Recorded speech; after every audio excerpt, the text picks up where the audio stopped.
О том, что новое – это хорошо забытое старое, сегодня наверняка лучше всех осознают представители корейской общественности области.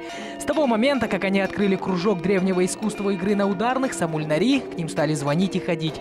Повышенный интерес, на первый взгляд, к обычной игре на барабанах они объясняют спецификой звучания. И сегодня в первых рядах почитателей музыки древности, как ни странно, молодежь. Многие интересуются, куда я хожу, и я им показывал видео, как играет на сальманоре.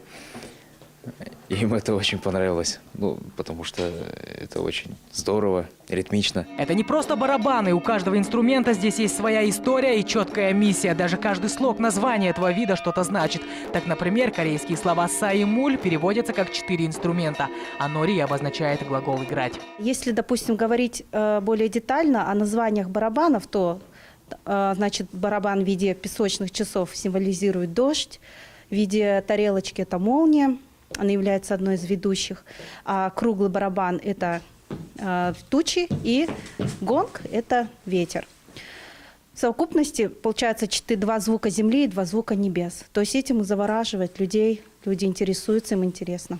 В Казахстане ансамбль «Самульнари» впервые появился в Алмате. Теперь его играют почти в каждом городе республики. И по словам кустанайских представителей этого древнего музыкального искусства, национальность здесь роли не играет. Чтобы играть «Самульнари», не обязательно быть корейцем. Это искусство интернациональное. Именно эта особенность делает его популярным в наше время.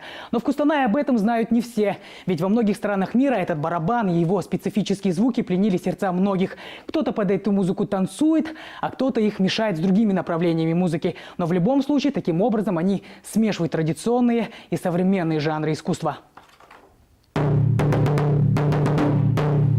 Артем Укрудамян, Алмаз Касымжанов, РТН.